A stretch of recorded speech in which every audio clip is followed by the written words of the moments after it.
अस्सलाम वालेकुम। आज हमारा टॉपिक है कॉम्पटेंस इफ़ेक्ट। कॉम्पटेंस इफ़ेक्ट क्या होता है, आज हम ये सीखेंगे। कॉम्पटेंस इफ़ेक्ट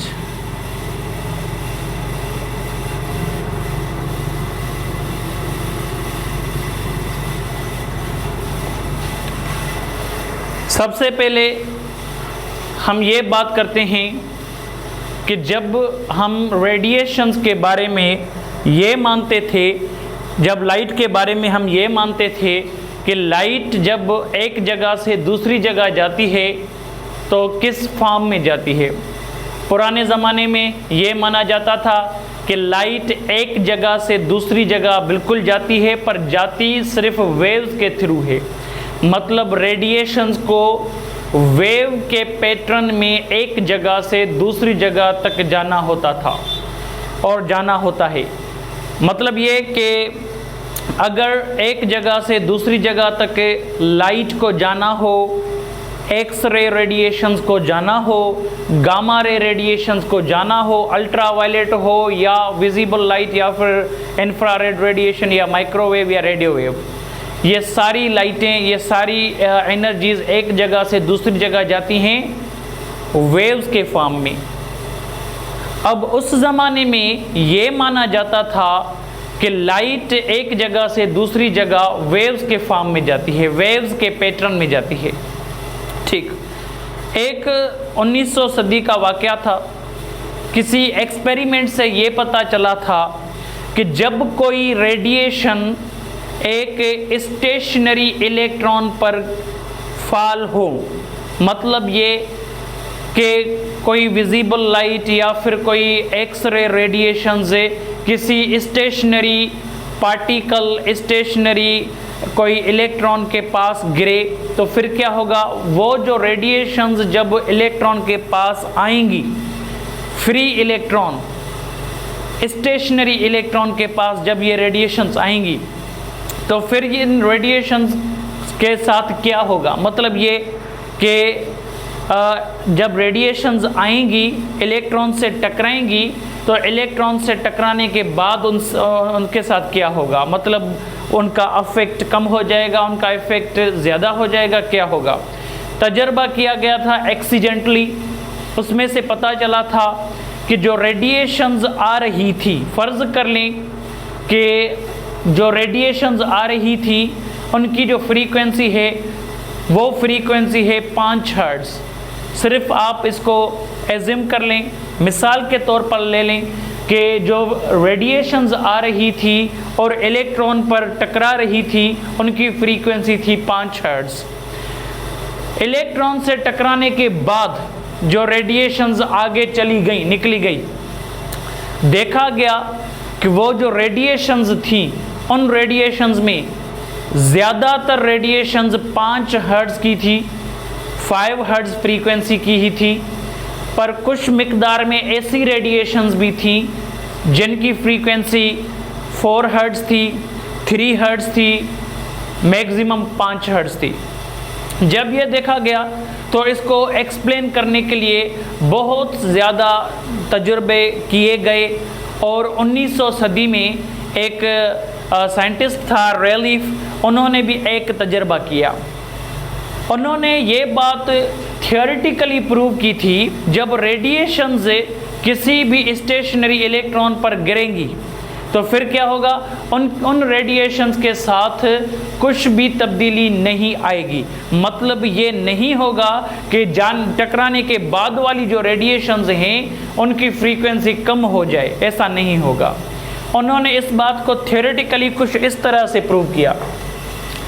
अकॉर्डिंग टू, यहाँ पर लिख लें, according to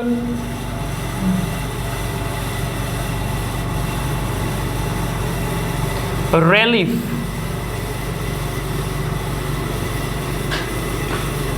the radiations incident on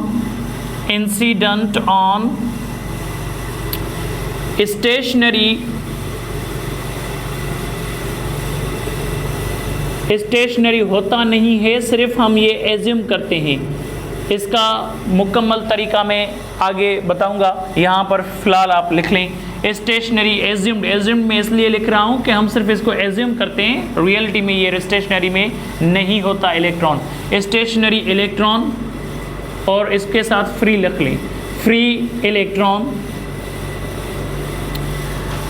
according to relief the radiations incident on stationary free electron having a same frequency as that of scattered radiation obtained by striking these radiations with electron। Okay, पुराने ज़माने में पहले तो ये बात सबको समझाई गई कि इलेक्ट्रॉन को हम किस तरह से स्टेशनरी और किस तरह से फ्री करके यूज़ करते हैं किसी एक्सपेरिमेंट में। आप अगर कंडक्टर्स को अच्छी तरह से पहचानते हैं, जानते हैं एटॉमिक लेवल पर, तो आपको पता होगा कि कोई भी कंडक्टर, हम आयरन लें, एल्यूमिनियम लें या कॉपर लें या जिंक लें, कोई सा भी एलिमेंट हम लें जो मेटल हो, तो उस मेटल के अंदर जो एटम्स होते हैं उनके पास लूजली बाउंड इलेक्ट्रॉन्स होते हैं। लूजली बाउंड इलेक्ट्रॉन्स के होने की वजह से, उनके बीच में रिपल्जन होने की वजह से वो सारे इलेक्ट्रॉन्स उस मेटल के सरफेस पर आ जाते हैं, जिस वजह से वो हॉरिजॉन्टली तो मूव करते हैं पर सरफेस के परपेंडिकुलरली कभी भी नहीं जा सकते। इन इलेक्ट्रॉन्स को कहा जाता है फ्री इलेक्ट्रॉन्स, जिनके पास इनवर्ड सरफेस फोर्स होता है पर मूव करने के लिए वो फ्री होते हैं। ये मैंने पिछले लेक्चर फोटो इलेक्ट्रिक इफेक्ट में समझाया हुआ है, अगर आप वो विजिट करेंगे तो आपको पता चल जाएगा। यहाँ पर हम क्या करेंगे, यहाँ पर यही कॉन्सेप्ट इस्तेमाल करेंगे। इलेक्ट्रॉन फ्री कैसे होता है इसको समझने के लिए हम एक ग्रेफाइट का कोई मटेरियल लेते हैं, ग्रेफाइट पीस लेते हैं। हमें पता है कि ग्रेफाइट के पास जो इलेक्ट्रॉन्स होते हैं वो लूजली बाउंड टू इलेक्ट्रॉन्स होते हैं, लूजली बाउंड टू एटम्स होते हैं। सो वो जो इलेक्ट्रॉन होता है वो उस ग्रेफाइट को छोड़कर बाहर तो नहीं जा सकता, हत्ता कि उसी ग्रेफाइट के सरफेस पर मूव करता है। उसकी मूवमेंट एक तो कम होती है और वो इस ग्रेफाइट को छोड़कर बाहर भी नहीं जा सकता। और इसी ग्रेफाइट के ख़ास करके सरफेस के इलेक्ट्रॉन को हम स्टेशनरी इसलिए मानते हैं क्योंकि ग्रेफाइट के इस एरिया को छोड़कर नहीं जा सकता और इसका जो मोशन होता है लाइट के पार्टिकल्स के मोशन की बनिस्बत कम होता है, बहुत ज़्यादा कम होता है। इसीलिए हम उसको खालिस रेस्ट की हालत में मानकर चल रहे हैं। और हम क्या करेंगे, ग्रेफाइट का कोई मटेरियल लेंगे और ग्रेफाइट का मटेरियल के सरफेस पर हम ये मानकर चलेंगे कि उसके पास फ्री इलेक्ट्रॉन रेस्ट की हालत में है। जब भी लाइट उस ग्रेफाइट पर गिरेगी तो हम मानेंगे इलेक्ट्रॉन पर लाइट गिरेगी। ठीक है, अब ये बात अगर आपको पता है तो अब हम ये चीज़ जो रेलीफ साहब ने 1900 एडी में डिफाइन की थी, इन 1900 एडी में रेलीफ साहब ने प्रूव किया था कि भाई देखें, ये जो लाइट है, ये लाइट दरअसल वेव्स के फॉर्म में एक जगह से दूसरी जगह आ जाती है। लाइट इलेक्ट्रोमैग्नेटिक वेव्स का नेचर है, सीधी सी बात है। अच्छा, यहाँ तक मैं इसको ड्रा करता हूँ।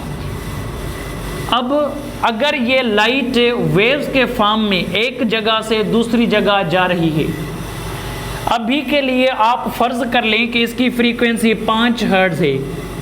हमें अपने इस कॉन्सेप्ट को अच्छी तरह से समझने के लिए इस फ्रीक्वेंसी को एज्यूम करना पड़ेगा। ठीक है बच्चों, आगे देखें, अगर हम यहाँ पर देखें तो हमें पता चलेगा कि ये जो लाइट है रेलिफ साहब ने वेव्स के फॉर्म में डिफाइन की है, और ये जो वेव है this wave is called electromagnetic wave. और अगर चूँकि आप इंटरमीडिएट लेवल में हैं, आपको ये पता होगा electromagnetic wave means oscillating electric field and magnetic field, आपको पता होगा। सो यहाँ पर ये जो इलेक्ट्रोमैग्नेटिक वेव आ रही है, बहुत सारे बुक्स में आपको ये भी मिलेगा, ये भी लिखा हुआ मिलेगा कि ये वेव नहीं oscillating electric and magnetic field आ रही है। दोनों बातें एक जैसी हैं, कोई मसला नहीं है, जैसे भी आप इसको याद कर लें। अब सामने ग्रेफाइट का पीस पड़ा था। हमें पता है कि ग्रेफाइट के सरफेस पर फ्री इलेक्ट्रॉन होते हैं जिनको हम एज्यूम करते हैं in the state of the rest. यहाँ पर हमने उनको रेस्ट में, इलेक्ट्रॉन को रेस्ट की हालत में माना है। अब यहाँ पर देखें, ये जो इलेक्ट्रॉन है इस पर रेडिएशंस गिर रही हैं। अभी क्या होगा आपको पता है, ये जो रेडिएशंस हैं इनका नाम है इलेक्ट्रोमैग्नेटिक वेव्स रेडिएशन।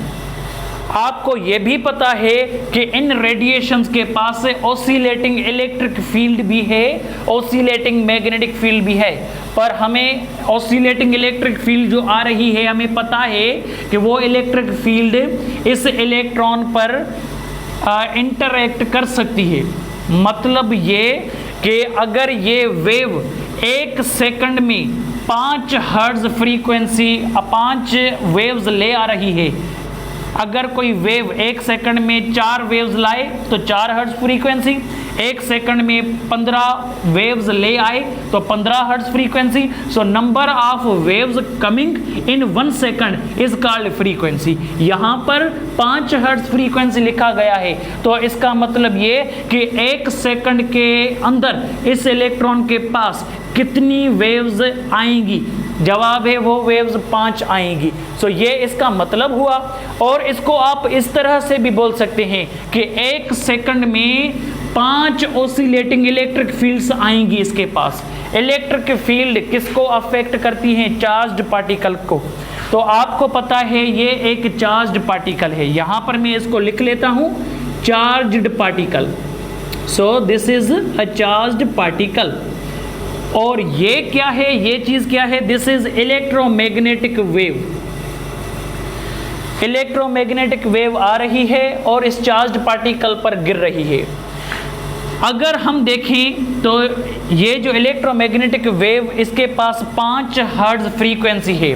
जैसे ही ये इलेक्ट्रोमैग्नेटिक वेव आएगी तो इस इलेक्ट्रॉन को ऊपर भी ले जाएगी और नीचे भी ले आएगी, फिर ऊपर ले आएगी, फिर नीचे ले आएगी, फिर ऊपर ले आएगी, फिर नीचे ले आएगी। अगर आने वाली रेडिएशंस बंद हो जाएं तो ये वहीं पर खड़ा रहेगा।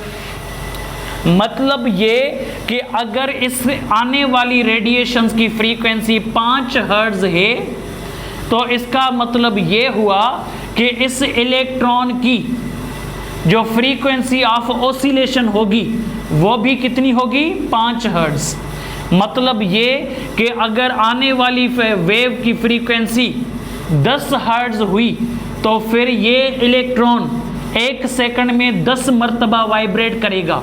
अगर आने वाली रेडिएशंस की फ्रीक्वेंसी 50 हर्ट्ज हुई तो ये इलेक्ट्रॉन 1 सेकंड में 50 मरतबा वाइब्रेट करेगा। आने वाली फ्रीक्वेंसी जितनी होगी, इलेक्ट्रॉन का वाइब्रेशन की जो फ्रीक्वेंसी होगी वो सेम रहेगी। अब क्या होगा? ये जो इलेक्ट्रॉन है चूंकि वाइब्रेट कर रहा है, एक चार्ज्ड पार्टिकल वाइब्रेट कर रहा है। आपको एक बात पता होगी, vibration is the form of acceleration. Vibration acceleration का रूप होता है, रोटेशन भी एक्सीलरेशन का रूप होता है, आपको ये पता है। और पिछले लेक्चर्स में यूनिफॉर्म सर्कुलर मोशन है, यूनिफॉर्म सर्कुलर मोशन और सर्कुलर मोशन और वाइब्रेशन, ऑसिलेटरी मोशन, ये जो मोशंस होते हैं ये सारे एक्सीलरेटेड होते हैं। Linear motion, uniform motion without accelerated हो सकता है, पर रोटेटरी मोशन और वाइब्रेटरी मोशन कभी भी यूनिफॉर्म मोशन में नहीं हो सकते। मतलब ये कि रोटेटरी मोशन जो होता है, यूनिफॉर्म सर्कुलर मोशन, उसमें भी एक्सीलरेशन होती है। अगर कोई चीज़ वाइब्रेट कर रही है तो उस वाइब्रेशन वाले पार्टिकल के पास भी एक्सीलरेशन होगी। सो वाइब्रेशन एंड रोटेशन, जब भी ये दो नाम आए आप समझ लेना इनके पास एक्सीलरेशन होती है और इसके पास एक्सीलरेशन है। अगर इस चार्ज्ड पार्टिकल के पास एक्सीलरेशन है तो आप, अगर मैंने लेक्चर दिया हुआ है, मेरा लेक्चर देखें, वो छठे चैप्टर पर मैंने वो लेक्चर दिया है। उस लेक्चर में मैंने बताया हुआ है, छठा चैप्टर जो 6th चैप्टर है इलेक्ट्रोमैग्नेटिक वेव्स वाला, उसमें पार्ट 1 में ही मैंने बताया हुआ है कि भाई जब अगर कोई भी चार्ज एक्सीलरेटेड मोशन में होगी तो वो क्या करेगी, इलेक्ट्रोमैग्नेटिक वेव्स जनरेट करके निकालेगी। ये एक चार्ज्ड पार्टिकल है, ये एक्सीलरेशन में है, तो हम ये कहेंगे ये चार्ज्ड पार्टिकल एक्सीलरेशन में होने की वजह से अपने आप में से रेडिएशंस निकालेगा। सो इसमें से रेडिएशंस ऑटोमेटिकली निकलना शुरू हो जाएंगी, ये रेडिएशंस इलेक्ट्रोमैग्नेटिक वेव्स निकलना शुरू हो जाएंगी। अब हम ये देखें कि ये जो रेडिएशंस थी इनको हम इंसिडेंट रेडिएशंस बोल सकते हैं, इंसिडेंट रेडिएशंस। और ये जो रेडिएशंस हैं इस पार्टिकल के क्रॉस होने के बाद जो जा रही हैं इनको हम स्कैटर्ड रेडिएशंस बोल सकते हैं, स्कैटर्ड रेडिएशंस बोल सकते हैं। अच्छा, अब आप बताएं इंसिडेंट रेडिएशन की जो फ्रीक्वेंसी थी इस इलेक्ट्रॉन के ऑसिलेशन की फ्रीक्वेंसी वही थी। अगर ये ऑसिलेट कर रहा है, इसकी ऑसिलेशन की फ्रीक्वेंसी 10 हर्ट्ज, तो ये जो इलेक्ट्रोमैग्नेटिक वेव पैदा करेगा उसकी भी फ्रीक्वेंसी कितनी होगी, 10 हर्ट्ज। अगर ये ऑसिलेट कर रहा है, इस ऑसिलेशन की फ्रीक्वेंसी 5 हर्ट्ज, जो ये इलेक्ट्रोमैग्नेटिक वेव बनेगी इससे उसकी फ्रीक्वेंसी भी कितनी होगी, 5 हर्ट्ज।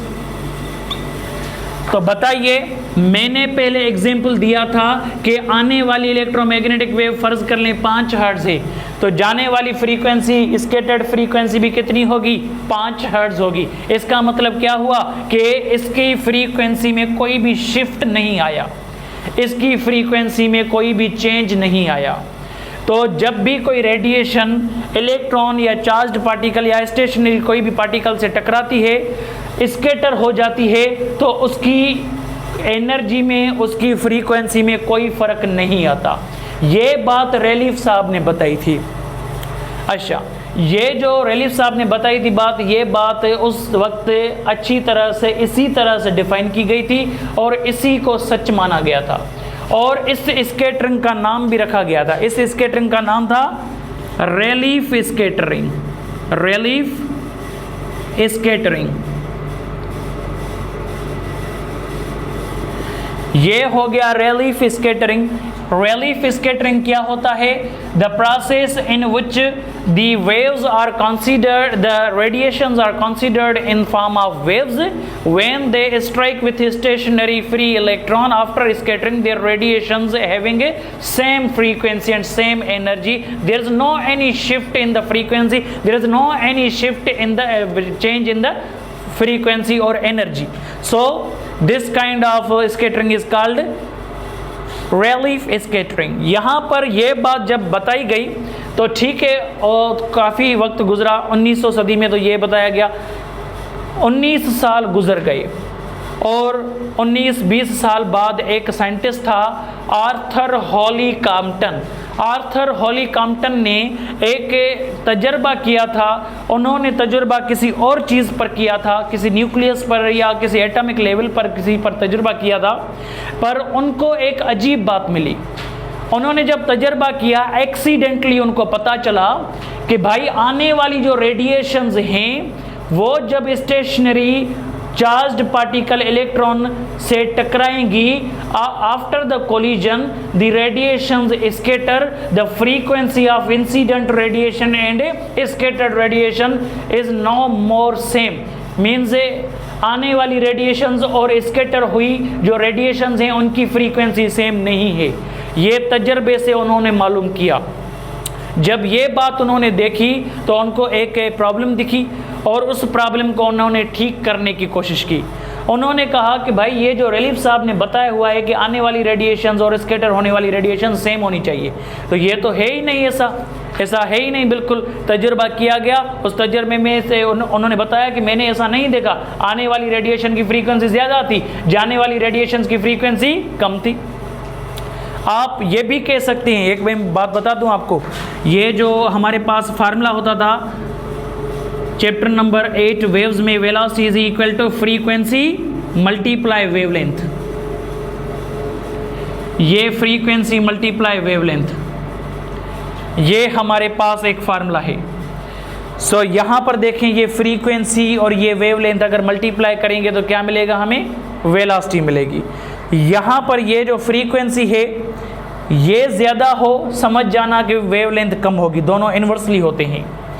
वेवलेंथ और फ्रीक्वेंसी दोनों एक दूसरे से इन्वर्सली होते हैं। मैं ये मानकर चल रहा हूँ कि भाई आपको ये अब रिलेशन पता है। आगे देखें, कॉम्पटन साहब ने जब ये तजुर्बा किया तो उनको डिफरेंट रिजल्ट मिली। उन्होंने कहा कि भाई इसको हम अच्छी तरह से समझेंगे और इसको कोशिश करेंगे कि इसको सही तरह से प्रूव करें, और 4 या 5 साल उन्होंने लगाए और अच्छी तरह से उन्होंने इस फेनोमेनन को समझाया, और उस फेनोमेनन को हमने रेलीफ स्कैटरिंग हटाकर कॉम्पटन स्कैटरिंग, कॉम्पटन इफेक्ट का नाम दे दिया।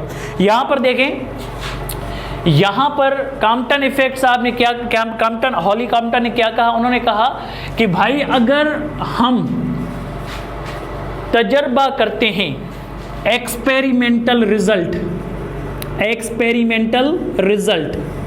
तो एक्सपेरिमेंटल रिजल्ट हमें क्या मिलती है, उन्होंने कहा फर्ज कर लें कि ये एक स्टेशनरी इलेक्ट्रॉन है और यहाँ पर वेव्स आ रही हैं, ये हमारे पास इंसिडेंट रेडिएशंस हैं, ये आ रही हैं, दीज आर इंसिडेंट रेडिएशंस, और टकराने के बाद कुछ रेडिएशंस कुछ ऐसे चली गई, कुछ ऐसे चली गई, कुछ ऐसे चली गई, मीन्स बहुत सारी ये जो रेडिएशंस आ रही थी वही रेडिएशंस स्कैटर हो गई। उनमें कुछ मिकदार उन रेडिएशंस के थे जिनकी फ्रीक्वेंसी सेम थी, मतलब आने वाली फ्रीक्वेंसी अगर 5 हर्ट्ज है तो कुछ ऐसी लहरें भी थी, ऐसी रेडिएशंस भी थी जिनकी फ्रीक्वेंसी 5 हर्ट्ज भी थी। ज़्यादा रेडिएशंस वो थी जिनकी फ्रीक्वेंसी 4 हर्ट्ज थी, मतलब कम फ्रीक्वेंसी थी। मतलब तजर्बे में ये मिला था, हमें एक्सपेरिमेंट करने से हमें ये पता चला था कि स्कैटर होने वाली रेडिएशंस में ज़्यादा मिकदार में वो रेडिएशंस होती हैं जो रेडिएशंस कम फ्रीक्वेंसी रख रही हैं। अच्छा, सेम फ्रीक्वेंसी वाली रेडिएशंस भी थी पर वो कम मिकदार में थी। अगर 100% रेडिएशंस आ रही थी तो 80% रेडिएशंस 4 हर्ट्ज की थी और 20% रेडिएशन से 5 हर्ट्ज की थी। ये सिर्फ मैं मिसाल दे रहा हूँ, इन वैल्यूज़ को याद ना करिएगा। यहाँ पर देखें तो ये एक्सपेरिमेंटल रिजल्ट इनको प्रूव करनी थी। तो कॉम्पटन साहब ने कहा कि जैसे हम एक गोटी को दूसरी गोटी पर स्ट्राइक करते हैं तो एक गोटी जो स्ट्राइक करने जाती है वो दूसरी गोटी को टकरा कर और स्कैटर हो जाती है। जो स्कैटर होती है उसकी एनर्जी कम हो जाती है, जो गोटी रेस्ट में थी उस गोटी की स्पीड बढ़ते जाती है। इसका मतलब ये हुआ कि जो आप पेबल फेंक रहे हो उसकी कुछ एनर्जी दूसरा जो पेबल है उसको मिलती है। इसका मतलब ये हुआ कि अगर हम इसी तरीके से हम यहाँ पर रेडिएशंस को एक पार्टिकल्स की बुनियाद में समझें तो फिर क्या होगा। उन्होंने कहा कि भाई फर्ज कर लें कि ये हमारे पास रेडिएशंस आ रही थी और ये रेडिएशंस डिसकंटिन्यूअस फॉर्म में आ रही थी। मतलब ये कि ये रेडिएशंस फोटॉन के फॉर्म में आ रही थी। ये एनर्जी का एक रेडिएशन का पैकेट है जिसको हम फोटॉन बोलते हैं। कॉम्पटन साहब ने रेडिएशंस को वेव्स ना मानकर पार्टिकल्स के फॉर्म में माना और ये पार्टिकल्स जो फोटॉन्स में बना रहा हूँ ये रेडिएशंस के फोटॉन हैं, डिसकंटिन्यूअस फॉर्म में आ रहे हैं। अब देखिएगा ये आगे चलते आ रहे हैं और सामने एक इलेक्ट्रॉन है, इलेक्ट्रॉन की साइज़ थोड़ी ज़्यादा होगी क्योंकि इसका मास काउंटेबल होता है और इसका मास काउंटेबल फोटॉन का नहीं होता। इस इलेक्ट्रॉन का जो मास होता है उसको हम m0 से रिप्रेजेंट करते हैं और फोटॉन का खुद का कोई मास नहीं होता। इसके पास सिर्फ मोमेंटम होता है फोटॉन के पास, और फोटॉन के पास एनर्जी होती है, एक मोमेंटम और एक एनर्जी। अगर मोमेंटम मालूम करना हो तो मोमेंटम मालूम करने के लिए इसके लिए फार्मूला होता है, और वो फार्मूला है P = h/λ या फिर E/c। अगर आपको मोमेंटम नहीं मालूम करना तो आप एनर्जी मालूम करेंगे। फोटॉन के लिए एनर्जी की जो इक्वेशन होती है वो होती है momentum into speed of light. So ये हमारे पास दो ऐसे फार्मूला हैं जो फोटॉन के लिए यूज़ होते हैं। अच्छा, छोड़ दें इन बातों को। ये फोटॉन्स आए और जैसे इस इलेक्ट्रॉन से टकरा गए, ऐसा माने कि एक गोटी दूसरी गोटी से टकरा रही है, तो हमें ये पता है कि ये जो स्फीयर से एक दूसरे से टकराएंगे तो ये जब इससे टकराएगा तो कुछ एनर्जी इसको देगा, जिस वजह से हम रियलिटी में ये देखते हैं कि इलेक्ट्रॉन यहाँ चला जाता है, किसी एंगल पर चला जाता है आगे। इसको हम कहेंगे ये इलेक्ट्रॉन रिकॉइल हो गया। अच्छा, ये जो फोटॉन आया था और ये फोटॉन इससे टकरा गया, फोटॉन जब इससे टकराएगा, टकरा कर ये बिल्कुल इस तरह से चला जाएगा। यहाँ पर इस डायरेक्शन में फोटॉन टकरा कर मुड़ गया और इसी मुड़ने को हम कहते हैं स्कैटर हो गया। ये हमारे पास एक फोटॉन है जो स्कैटर हो गया। आएंगे तो ज़्यादा फोटॉन पर हम एक एक करके समझेंगे। और यहाँ पर ये जो इलेक्ट्रॉन है इसको कहेंगे हम रिकॉइल इलेक्ट्रॉन। रिकॉइल मीन्स वो इलेक्ट्रॉन जो स्कैटर होने के बाद नीचे आ गया, मतलब ये कि उल्टी डायरेक्शन में आ गया। यहाँ पर देखें, हम ये मानकर चल रहे हैं कि ये दोनों पार्टिकल्स हैं। यहाँ पर हमने क्या कहा? यहाँ पर हमने कहा कि ये जो फोटॉन है, इस फोटॉन को जैसे ही हम ये जो रेडिएशंस आ रही हैं, इन रेडिएशंस को फोटॉन के फॉर्म में समझ रहे हैं, पार्टिकल नेचर में समझ रहे हैं। तो कॉम्पटन साहब ने कहा जैसे ही ये टकराएगा इस डायरेक्शन में चला जाएगा, स्कैटर हो जाएगा, बीच में कुछ ना कुछ एंगल बनेगी और इस एंगल को हम एक नाम देते हैं फाई। आप इसको फाई नाम दें या थीटा नाम दें, आपकी मर्जी है। किसी सिंबल से रिप्रेजेंट करना होता है, हम कोई भी सिंबल रख देते हैं यहाँ पर, हमें यही एंगल काम आएगी। अच्छा, उन्होंने क्या कहा? उन्होंने कहा कि भाई जैसे ही ये फोटॉन इससे टकराएगा तो इसकी एनर्जी थोड़ी कम हो जाएगी, और जो पहले फोटॉन आया था उसकी एनर्जी E = P1c थी। मीन्स आने वाला जो फोटॉन था उसकी एनर्जी थी P1c, और जो फोटॉन स्कैटर होकर आगे चला गया उसकी एनर्जी होगी P2 × c। मतलब ये कि पहले जो एनर्जी थी इनिशियल वो ज़्यादा थी, अब टकरा कर एनर्जी इसकी क्या हो जाएगी? फाइनल एनर्जी कम हो जाएगी। ये जो इसकी एनर्जी कम हुई है, तो आपको पता होगा एनर्जी अगर किसी चीज़ की कम हो, तो किसी रेडिएशन की कम हो एनर्जी, तो फ्रीक्वेंसी भी उसकी कम हो जाएगी। जैसा कि आपको प्लैंक्स लॉ में बताया गया था, ब्लैक बॉडी रेडिएशन में बताया गया था कि एनर्जी = h × न्यू। ये जो न्यू है ये फ्रीक्वेंसी है। अगर एनर्जी कम तो फ्रीक्वेंसी कम, मीन्स आने वाले जो फोटॉन्स थे उनकी फ्रीक्वेंसी ज़्यादा थी, टकरा कर इनकी एनर्जी कम हो गई, इसीलिए इनकी फ्रीक्वेंसी कम हो गई। फ्रीक्वेंसी अगर कम हुई तो वेवलेंथ क्या हो जाएगी? ज़्यादा। और यहाँ पर हम देखेंगे ये जो फोटॉन है इसकी साइज़, फ़र्ज़ कर ले, ये तो अपने हिसाब से मैं मिसाल दे रहा हूँ, इसकी साइज़ 2 मीटर है, तो स्कैटर होने के बाद इसकी जो साइज़ होगी वो 3 मीटर हो जाएगी। क्यों?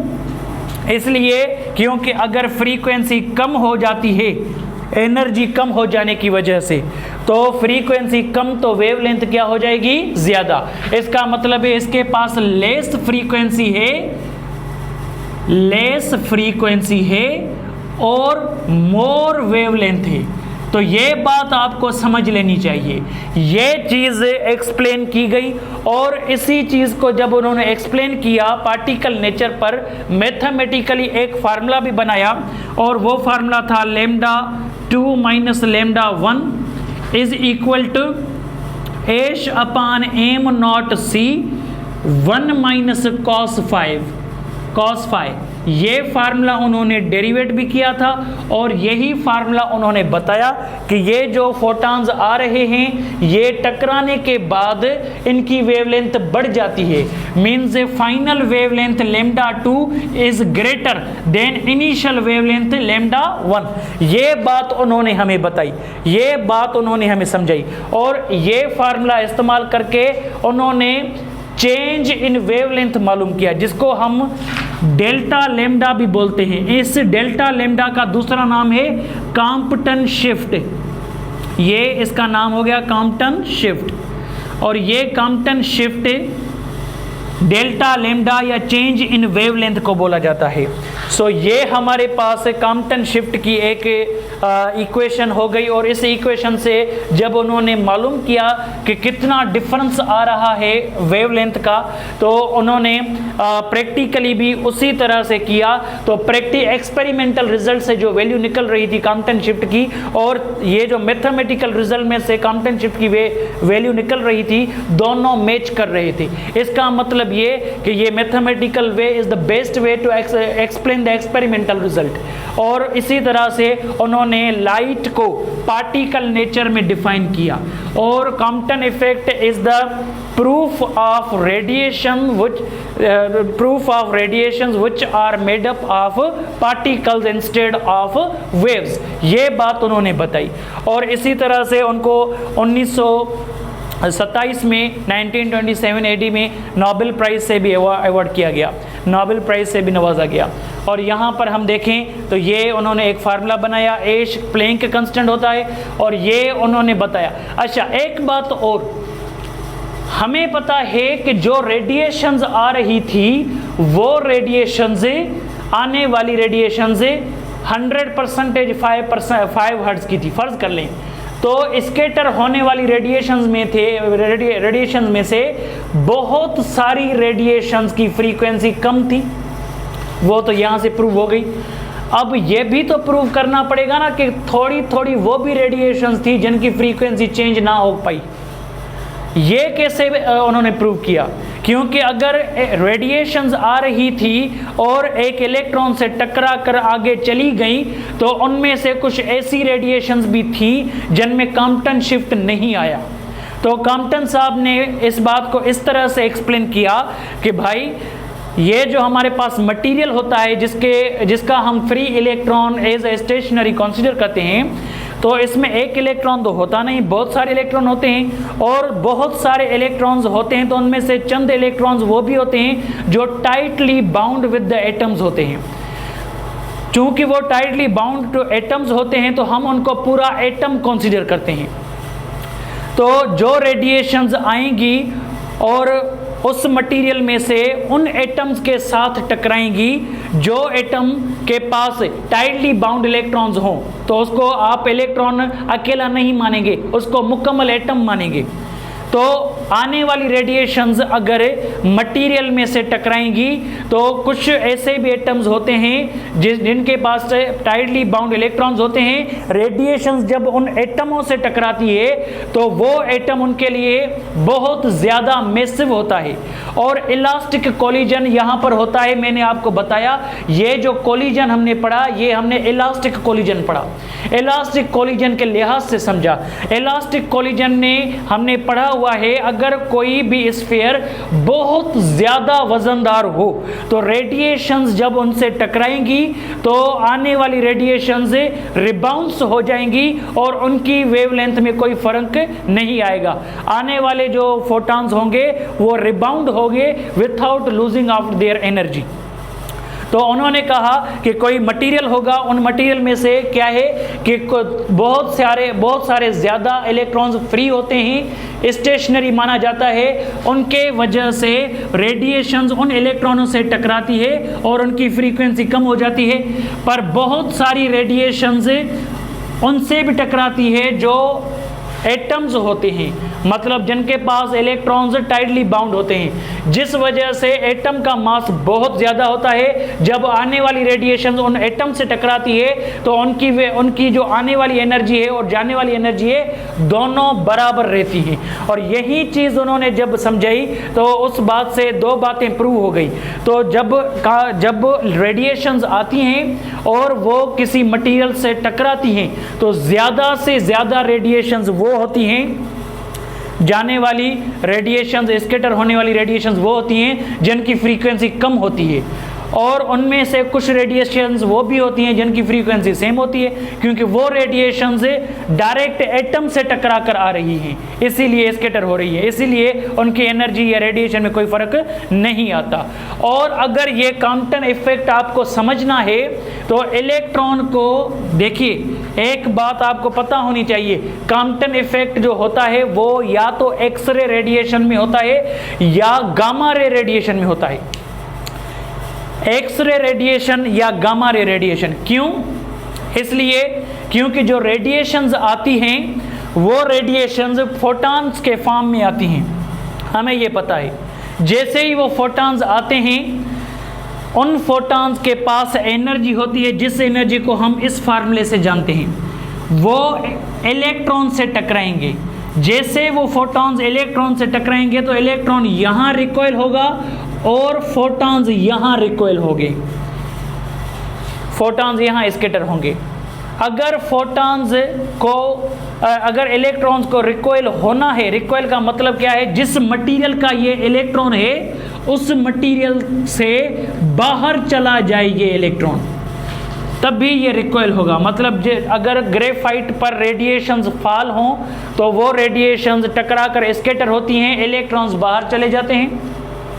वो जो रिकॉइल हुए इलेक्ट्रॉन्स होते हैं, वो इलेक्ट्रॉन्स जो रिकॉइल हुए हैं उनकी एनर्जी कम होती है, और वो एनर्जी कम इसलिए होती है क्योंकि आने वाले फोटॉन की एनर्जी अगर 50 जूल है तो जाने वाले फोटॉन की एनर्जी 30 जूल है, तो 20 जूल जो एनर्जी थी वो एनर्जी इलेक्ट्रॉन के पास आ गई, जो एनर्जी इसको बाहर ले आई मटेरियल से।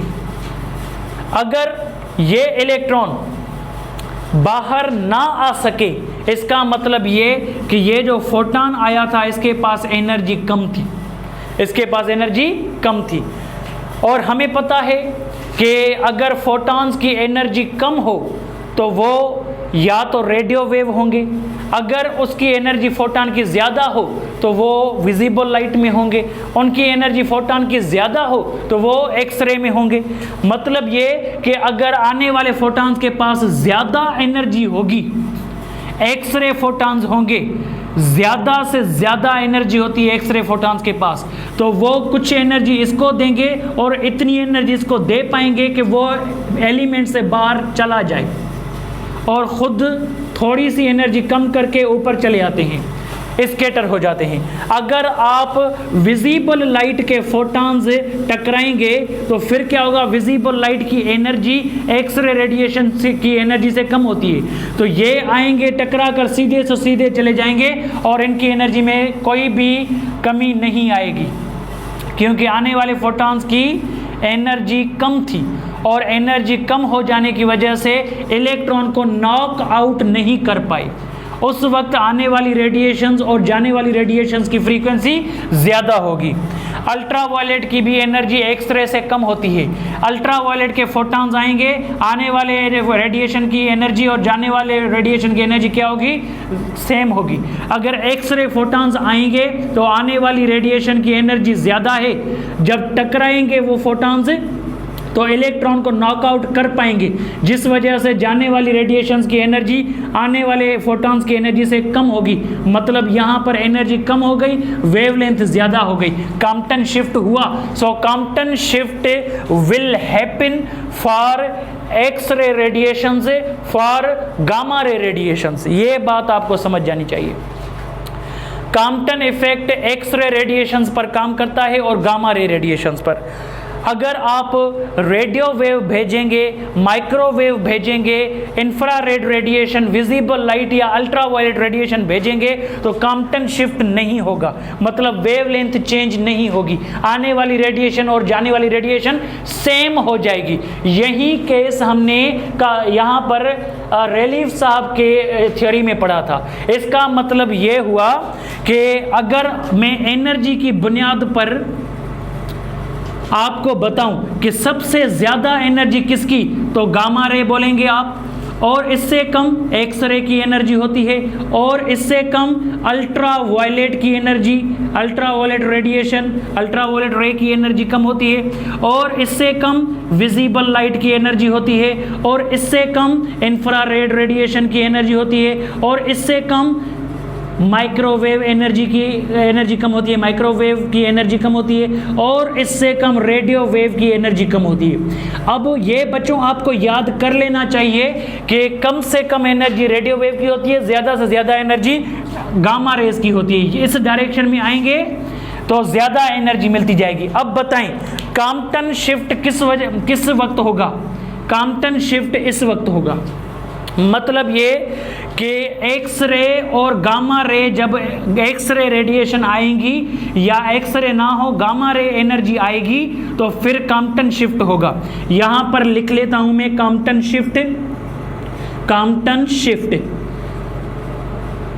कॉम्पटन शिफ्ट काम करता है या कॉम्पटन स्कैटरिंग, यहां पर स्कैटरिंग का नाम लिख लें क्योंकि मैंने बुक्स में स्कैटरिंग का नाम पढ़ा हुआ है। कॉम्पटन स्कैटरिंग काम करता है एक्सरेज के लिए और गामा रेज के लिए। और यहाँ पर ये जो रेलीफ रेडिएशंस का रूल था जो हमने पढ़ा, रेलीफ स्कैटरिंग, उन्होंने बताया था कि आने वाली रेडिएशंस और जाने वाली रेडिएशंस की कोई भी फ्रीक्वेंसी या वेवलेंथ चेंज नहीं होती। तो हमने यहाँ पर कॉम्पटन साहब के इस तजर्बे में भी देखा है कि अगर इन दोनों रेडिएशंस के अलावा कम एनर्जी वाली रेडिएशंस आएंगी तो यहाँ पर इन सारी रेडिएशंस के लिए कॉम्पटन शिफ्ट नहीं होगा। मतलब ये कि कॉम्पटन शिफ्ट उस वक्त होगा जब एक्सरे हो या gamma ray. Compton shift UV के लिए नहीं होगा, अल्ट्रावायलेट के लिए नहीं होगा। क्यों? क्योंकि इसकी एनर्जी कम है, इसलिए अल्ट्रावायलेट की एनर्जी जब आएगी आने वाली रेडिएशन की फ्रीक्वेंसी जाने वाली रेडिएशन की फ्रीक्वेंसी सेम होगी। और यही बात हमने रेलीफ स्कैटरिंग में भी पढ़ी हुई थी। तो यहाँ पर ये हमारे पास रेलीफ स्कैटरिंग मिल रही है, रेलीफ स्कैटरिंग। इसका मतलब ये हुआ कि अगर आप रेलीफ स्कैटरिंग को अच्छी तरह से समझेंगे तो पीछे मैंने जो लेक्चर दिया हुआ है पहले स्टार्टिंग में रेलीफ स्कैटरिंग को समझेंगे और कॉम्पटन स्कैटरिंग को समझेंगे तो फिर आप ये बता सकेंगे कि अगर फ्रीक्वेंसी रेडिएशंस की ज़्यादा हो तो वो कॉम्पटन स्कैटरिंग को फॉलो करती हैं, अगर उनकी फ्रीक्वेंसी कम हो तो वो रेलीफ स्कैटरिंग को फॉलो करती हैं। ये बात मैं फिर से रिपीट करता हूँ कि गामा रे और एक्सरे के लिए कॉम्पटन स्कैटरिंग होता है पर बाकी सारी रेडिएशंस के लिए कॉम्पटन शिफ्ट नहीं होता, कॉम्पटन स्कैटरिंग नहीं होता, रेलीफ स्कैटरिंग माना जाता है। मतलब ये कि कॉम्पटन साहब ने बताया था कि अगर एक्सरे से एनर्जी कम होगी आने वाले फोटॉन्स की तो उनकी वेवलेंथ में फ़र्क नहीं आएगा और उनकी एनर्जी में कोई फ़र्क नहीं आएगा। और यही बात रेलीफ साहब ने भी कही थी। तो लो फ्रीक्वेंसी रेडिएशंस पर रेलीफ स्कैटरिंग और कॉम्पटन स्कैटरिंग दोनों मर्ज हो जाती हैं। मतलब वो कौन सी रेंज ऑफ फ्रीक्वेंसी है जहां पर कॉम्पटन भी सेम बात करता है, रेलीफ भी सेम बात करता है, तो वो है यूवी रे से स्टार्टिंग होती है रेडियो वेव पर। As we go from gamma to radio we will follow relief scattering experiment or relief scattering process. As we go from radio wave to gamma we will follow Compton scattering. और एक बात मैंने दूसरी भी बता दी आपको, वो भी याद करनी है, जहां पर relief scattering फॉलो होगी वहां पर Compton इफेक्ट फॉलो होगी और जहां पर कॉम्पटन रेलिफ स्कैटरिंग फॉलो होगी, वहाँ पर कॉम्पटन स्कैटरिंग भी फॉलो होगी। पर जहाँ पर कॉम्पटन इफेक्ट फॉलो होगी गामा और एक्सरे के अंदर, वहाँ पर रेलिफ काम नहीं आएगी, क्योंकि रेलिफ सिर्फ बताती है, रेलिफ स्कैटरिंग बताती है आने वाली रेडिएशन की एनर्जी जाने वाली की रेडिएशन सेम होगी, और ये इन सारों के लिए होती है। ये आपको अच्छी तरह से समझ में आनी चाहिए बातें, और ये बार बार आप इसलिए मैं रिपीट कर रहा हूँ कि आपको ये बातें अच्छी तरह से समझ में आनी चाहिए। मैं अपने ख़ास करके नोट्स भी बनाता हूँ, वो नोट्स इंशाल्लाह मैं गूगल पर भी रखूँगा, वहीं पर कहीं एक पेज बनाऊँगा, उस पेज में मैं वीडियोस में बताऊँगा आगे चलकर कि एक पेज बनाऊँगा, उस पेज का नाम भी बताऊँगा। उस पेज पर मैं अपने सारे नोट्स, सारे के सारे जो रिसर्च वर्क्स हैं वो मैं आप वहाँ पर शेयर करूँगा, आप भी वो विज़िट करिएगा, क्योंकि मैं जो ये सारी चीज़ें पढ़ाता हूँ इनमें से बहुत सारी वो चीज़ें होती हैं जिनमें मैं बहुत सारा वक्त मैंने लगाया हुआ है अच्छी तरह से समझने के लिए। अब ये जो फार्मूला है ना, इस फार्मूला को रिपीट भी करूँगा, डेरिवेट भी करूँगा नेक्स्ट लेक्चर में। Thank you very much.